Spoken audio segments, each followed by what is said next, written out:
Hi, once again. This is Chris from Audio Discovery, and let's talk about TDR Nova in the context of mixing vocals. Now, mixing vocals can be particularly messy, and one of the reasons why is because there's so much variance.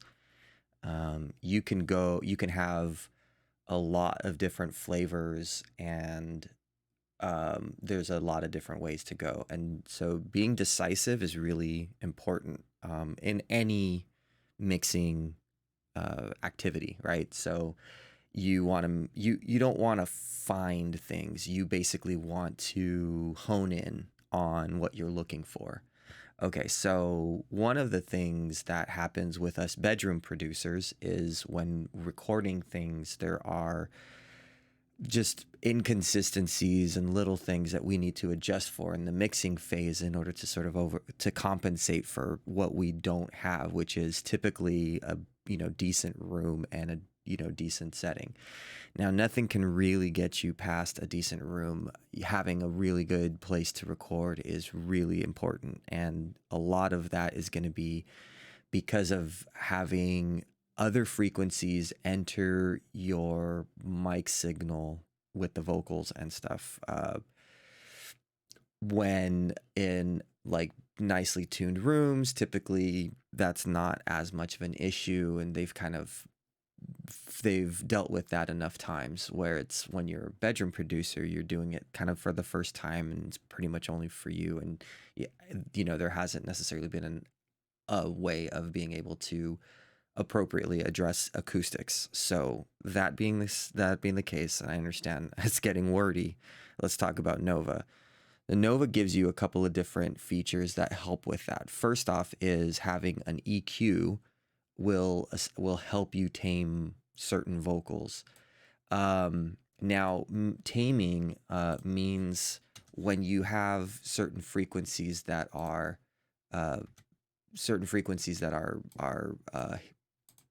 that arise, I should say.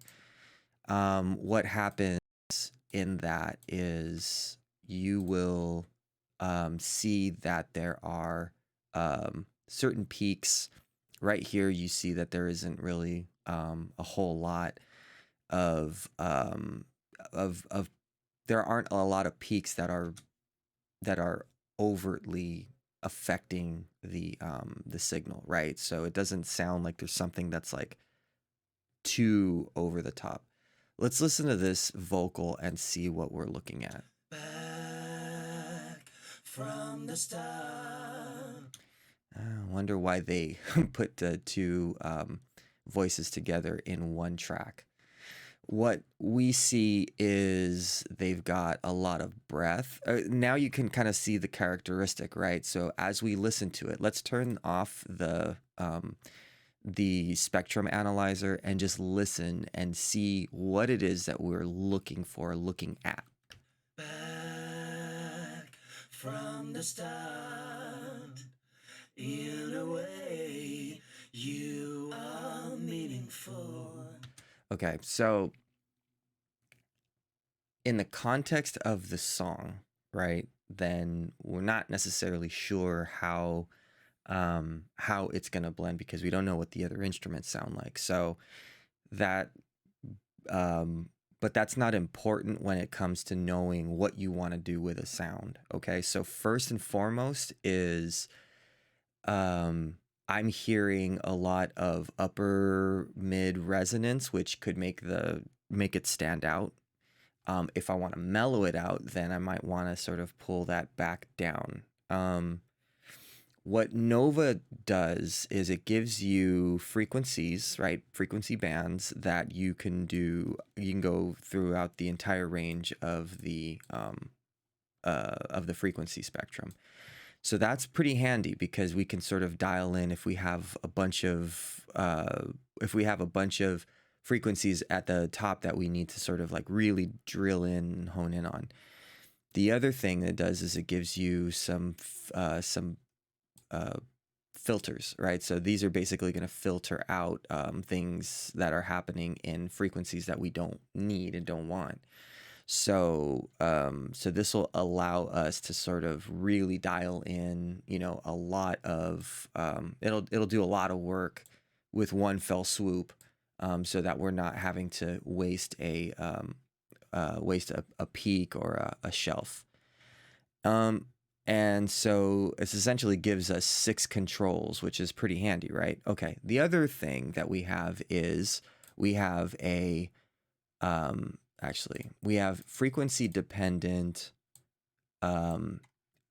gain, I guess, gain reduction, or you can actually go the other way and it can actually do upward compression.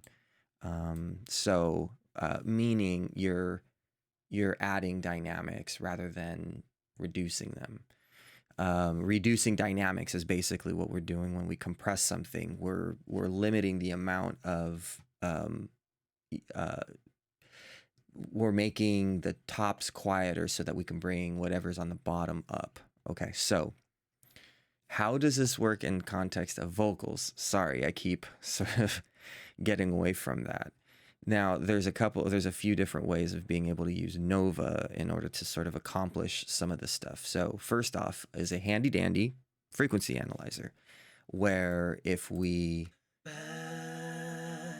from the start. Okay, so this gives us an understanding of what's being, you know, what we're hearing, right?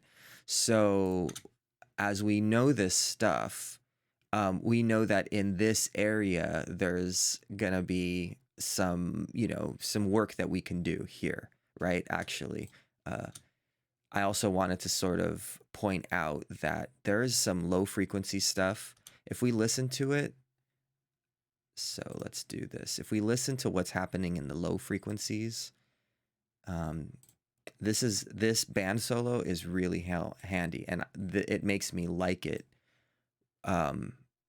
It makes me like Nova rather than like Pro Q3 is having a band solo. That way I can sort of click and be able to do a bunch of functions. So this solo's out. We can also do a high pass filter and then listen to what's happening here.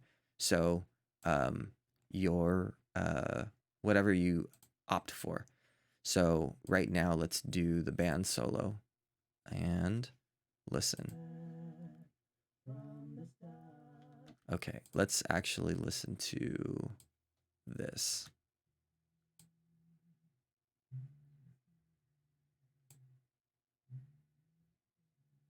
So we have to ask ourselves, do we want that?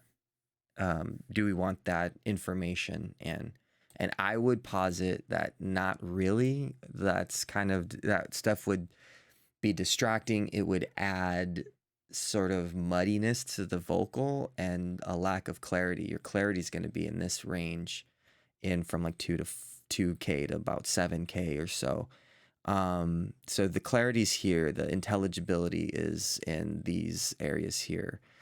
And then there is body of, you know, sort of a resonant, there are resonant frequencies in sort of like the bottom low mids area, right? So we have mid, which is 1K, and then low mids is around between 3 to 7K.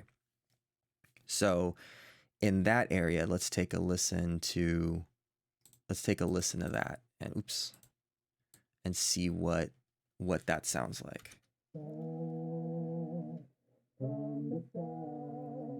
Sounds kind of honky, right? And so we got to find out which of that we want to keep, because we don't want to trash everything. We want to be able to have a certain amount of body and character to the, you know, particularly with male singers, right? I mean, you know, you don't want to completely, you know, rule out their, you know, lower frequencies and stuff. So, yeah, so we want to find a frequency within this that actually we want to preserve, and then we know where we're at. So we're basically just using Nova to analyze a bunch of stuff, right? So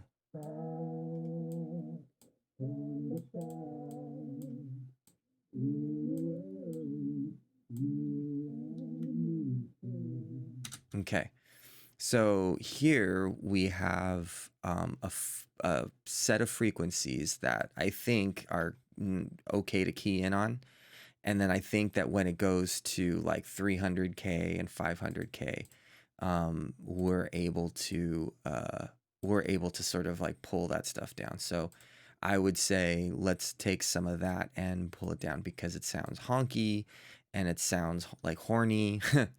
You know, so let's kind of dial that back. So I'm setting a pretty narrow cue on this area just to sort of like kind of dial that back. Let's listen to the comparison. From the start.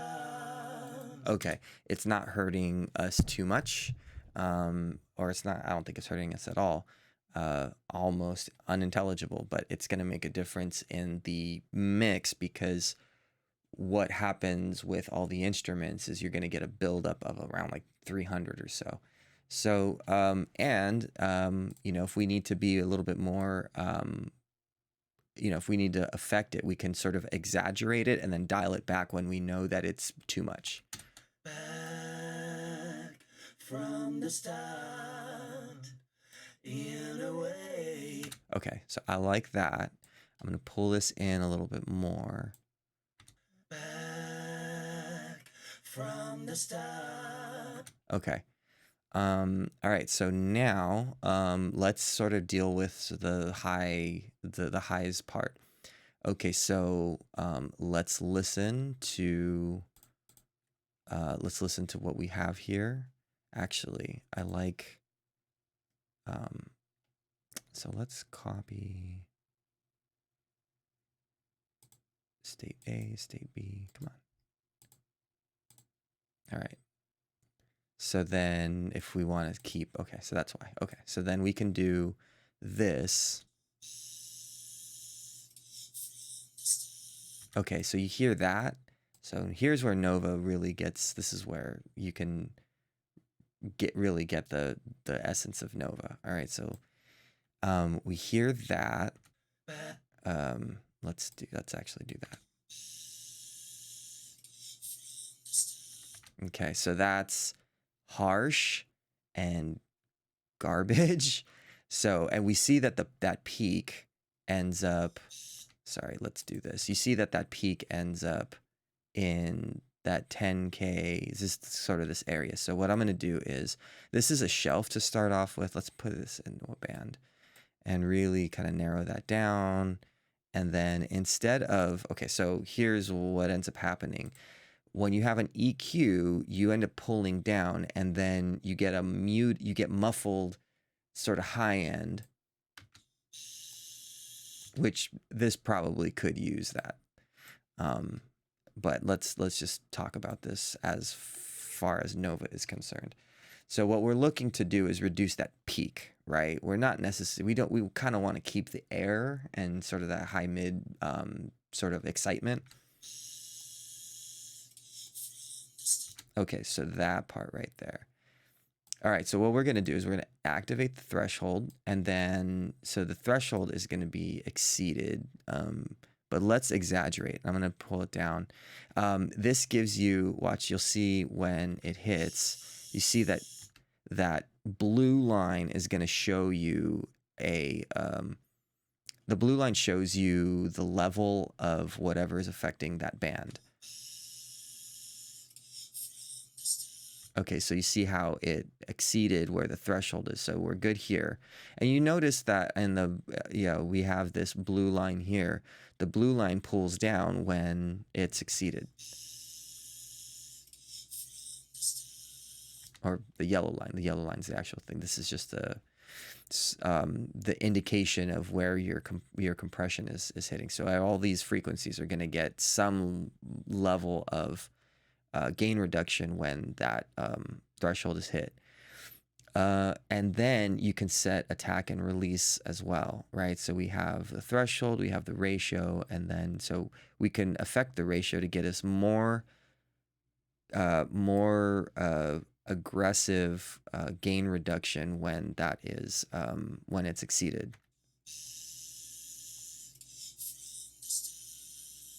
right? So let's hear the two, let's hear this bypassed. Okay, so now hear it. It basically nullifies that, like, that really harsh and brittle thing, right? So then when we listen to that in context, back from the start, right? If we didn't have it, back from the start, okay? Back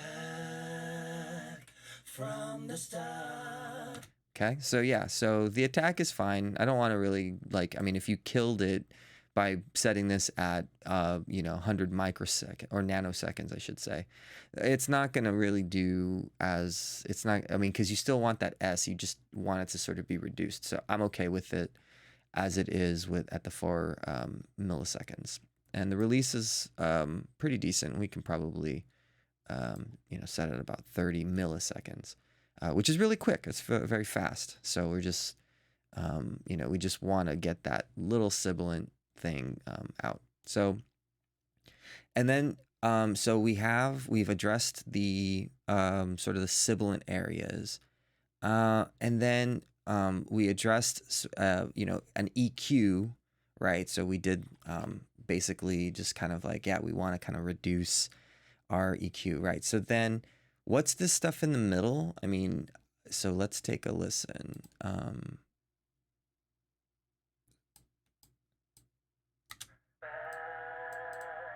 from the start, in a way, you are meaningful.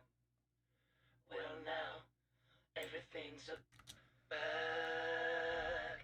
from the start.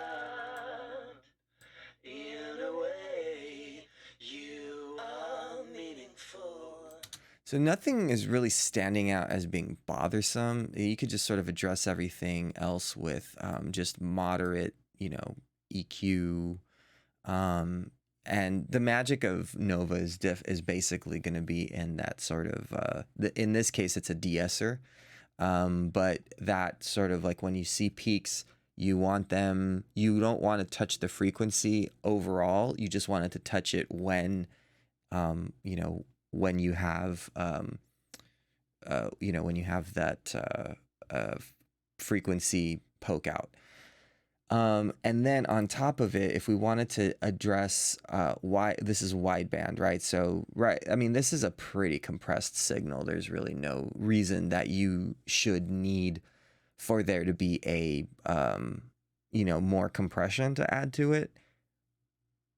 But screw it, like, let's try it. All right, so what we're going to do is we're going to look to reduce the gain of, so like I said, like this is pretty balanced. So when we, but let's kind of compress it and see what we can get. Okay, so we're at wideband, and wideband happens when you click outside of, so if you have this, if you click outside of these bands, then you get wideband, and activate the threshold, and then start to sort of reduce gain, or the threshold. And then ratio, so we have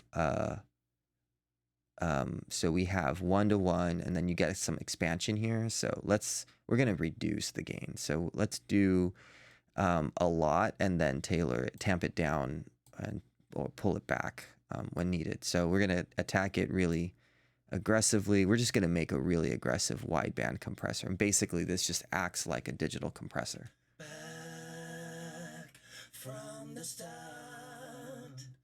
in a way, you are meaningful. Okay, so let's bypass, or, yeah. So let's see. I'm gonna click it in and out, and then let's see what we're hearing. Back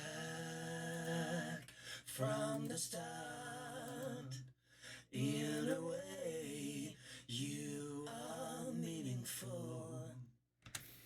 What's happening is that gain is being reduced through the whole thing, and your the other settings are being addressed. So you see that the gain reduction hits, but then when this is triggered, then that hits independently. So you get this sort of like compression that's like pretty transparent. It sounded good when we fed into it, right? When we started playing it, it sounded good. We had to kind of like undo the compressor in order to see, what was happening. So pretty good. I mean, I think that in general, I even like the fact that we compressed it, even though it's compressed to snizzles already. Back from the start,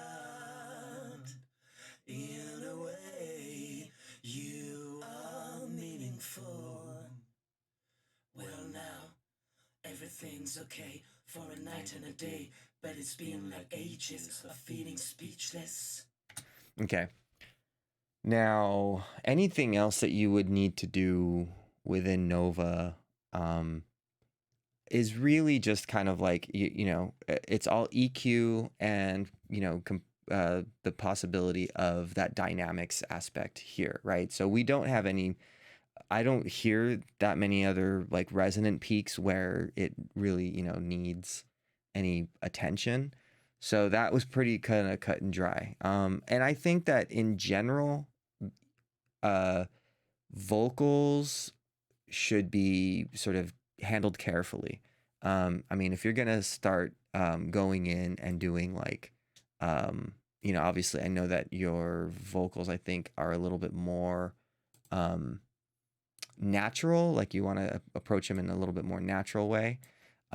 So compressing and EQing you can do beforehand before you start adding sort of your reverbs, because your reverbs and your delays are gonna impact, like say for instance, if you're compressing, you're gonna compress reverbs, and if you're delaying, you're gonna compress your delays, and it's gonna affect it. If you like that tone, that's cool, like not a problem. But the main thing is just making sure that you know where you want to be in your signal chain.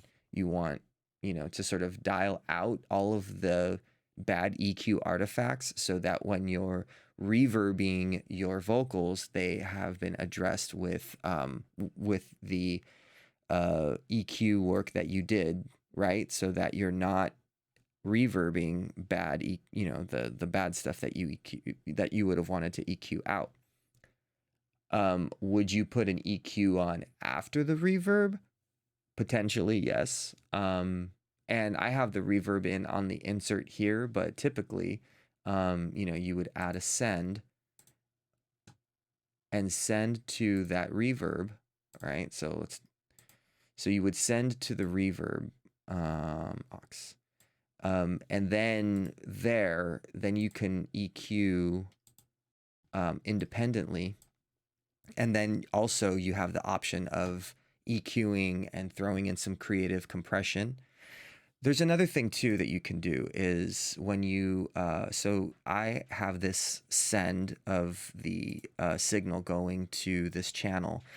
But I can also send into the side chain of the TDR. And what that's going to do is, so if you have the total signal and you want to compress something that's, but you don't want the signal to be to be affected, you want the compressor to hear the what's called the side chain. You want the compressor to hear the affected signal, but you don't want the compressor to, or you don't want this EQ to have any sort of additional EQs. Okay, that sounds really complicated. This is what happens is when you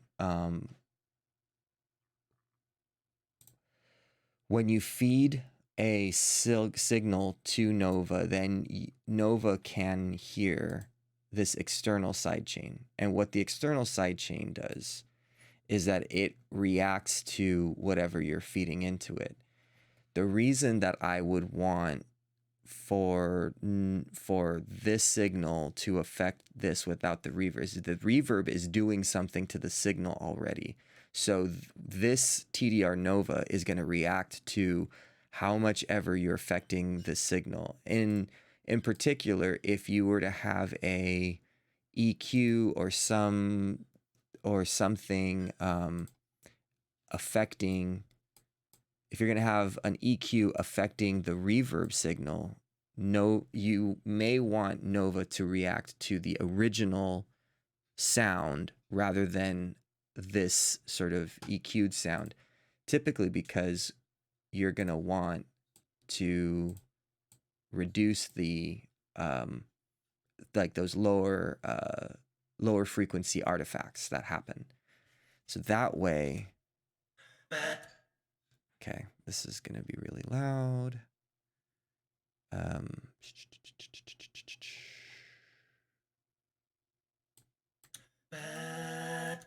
All right. Let me,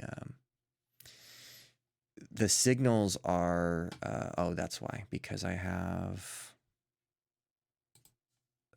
we're going to mute the dry. So now it's going to be,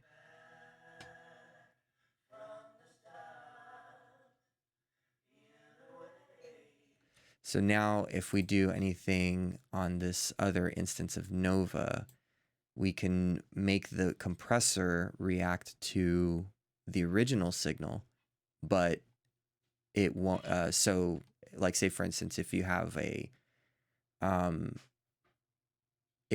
something that you want to compress, but you want it to react to the original signal. So, like, say something that's like maybe he hits a B or a P or something like that, and it really hits the compressor. You can have the reverb react to that. React, and so it sort of pulls back when he hits the B or the plosive, but the because that may the signal that's going in here may have like there's like a way, there's a reason you would want to do it. I mean, I'm trying to think. Because this is sort of where you get creative with it, right? Because you can feed that data, or that you can feed the sound into this so that it reacts, and you want it to react because you want there to be something, something that it's reacting to. Sorry. All right. So, because with reverbs are really sort of strange, and you kind of have to sort of tailor them in order for that to sort of work out so it sounds natural.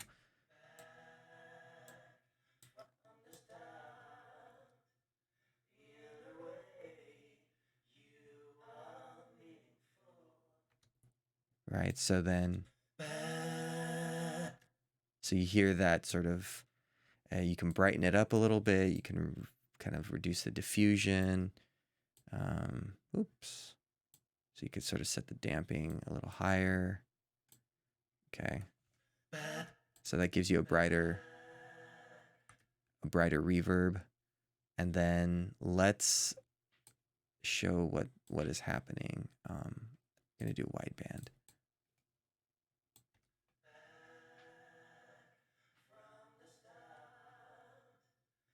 That gives you a little bit more reverb.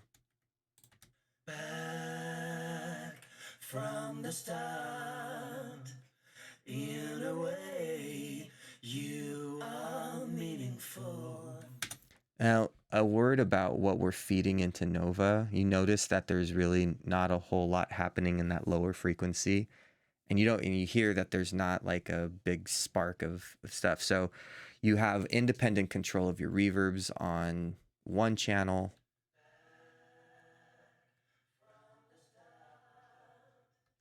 And then you have what you did with the original signal. And if you wanted to sort of come in and out of it, you can sort of, do automation. So there's a bunch of different things that you can do with Nova in that way. So yeah, so have at it.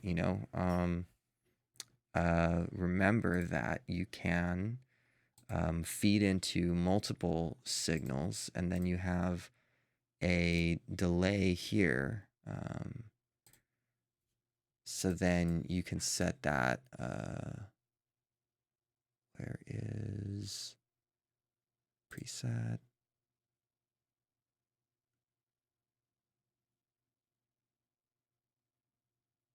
let's see. Let's see what we got.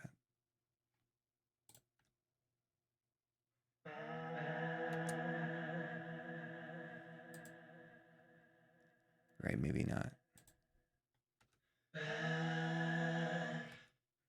Okay. And then we want to mix, yeah, that's 100. So let's hear what it sounds like with it both.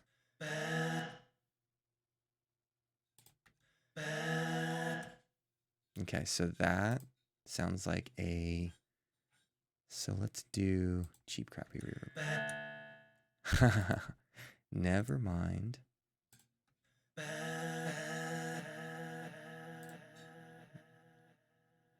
Sure, rhythmic delay.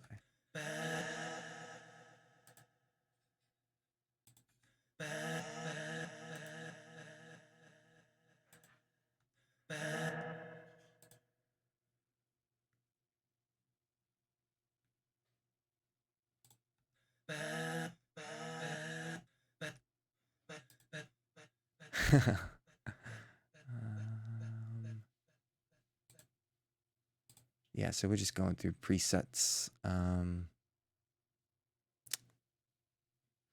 Yeah, I think with this, what we're looking to do is have a. So we're gonna put a feedback down, and we want to slap back. So let's factor a pretty short. Okay, and then it's still going. Geez, okay. That's a little too much.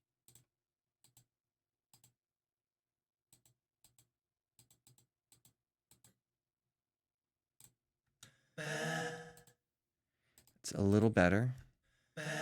Okay. Feedback down, crossfeed up, and okay, and then feedback down. Okay.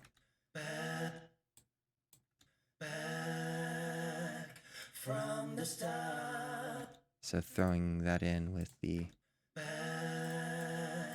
from the start, in a way you are meaningful. So this is a way that you can add width, and we'll use that. We'll do that at a different part. But just to say that you can feed in all these different things. Having a good signal to start off with is preferable. Then you can feed, feed that into other instances of TDR Nova, and then you can compress and do stuff to that signal based on what you did here. Okay, so that's, I'll stop there.